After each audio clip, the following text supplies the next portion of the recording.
पूरी हो चुकी है।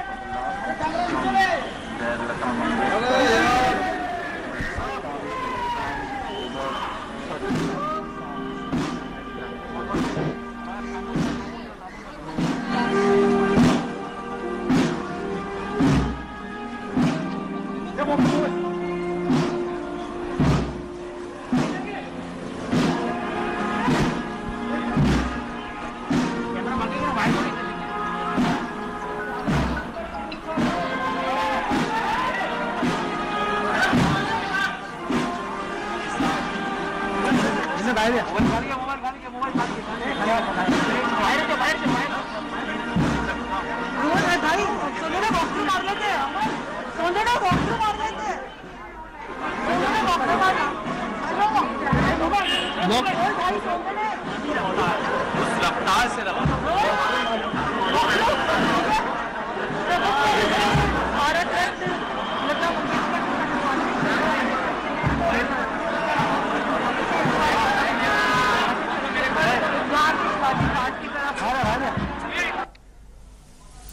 সরাসরি সেই ছবি আপনারা দেখতে পাচ্ছেন লতা মঙ্গেশকরের বাসভবন প্রভুকুঞ্জ থেকে লতা মঙ্গেশকরের নিথর শায়িত দেহ নিয়ে যাওয়া হলো জাতীয় পতাকায় মুড়ে। আপনারা দেখতে পাচ্ছেন লতা মঙ্গেশকরের বাসভবন প্রভুকুঞ্জ থেকে লতা মঙ্গেশকরের নিথর শায়িত দেহ নিয়ে যাওয়া হচ্ছে মুম্বাইয়ের শিবাজি পার্কে, যেখানে তার শেষকৃত্য সম্পন্ন হবে। পূর্ণ রাষ্ট্রীয় মর্যাদায় শেষকৃত্য সম্পন্ন হবে।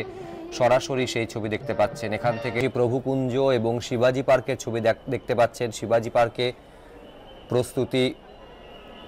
প্রস্তুতি প্রায় শেষ। সন্ধে 6:30টার সময় নির্ধারিত রয়েছে, যেখানে যে সময় শিবাজি পার্কে তার শেষকৃত্য সম্পন্ন হবে।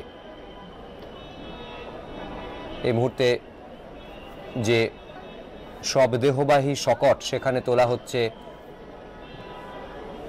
জাতীয় পতাকায় মুড়ে লতা মঙ্গেশকরের নিথর শায়িত দেহ।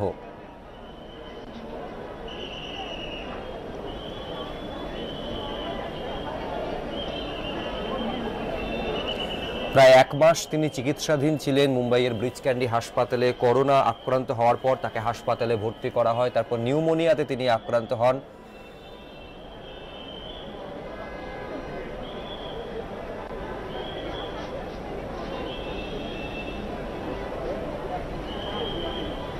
लता मंगेशकर रिश्ते में उनकी नानी लगती है और कई उनके परिवार के जो सदस्य हैं इस वक्त यहाँ प्रभुकुंज में मौजूद है और उनमें से कई लोग जो है इस वाहन पर सवार हो गए हैं जहाँ पर लता मंगेशकर का पार्थिव शरीर रखा गया है। बस अब ये जो अंतिम सफर है लता मंगेशकर का वो शुरू होने नहीं जा रहा है और इनका जो सफर है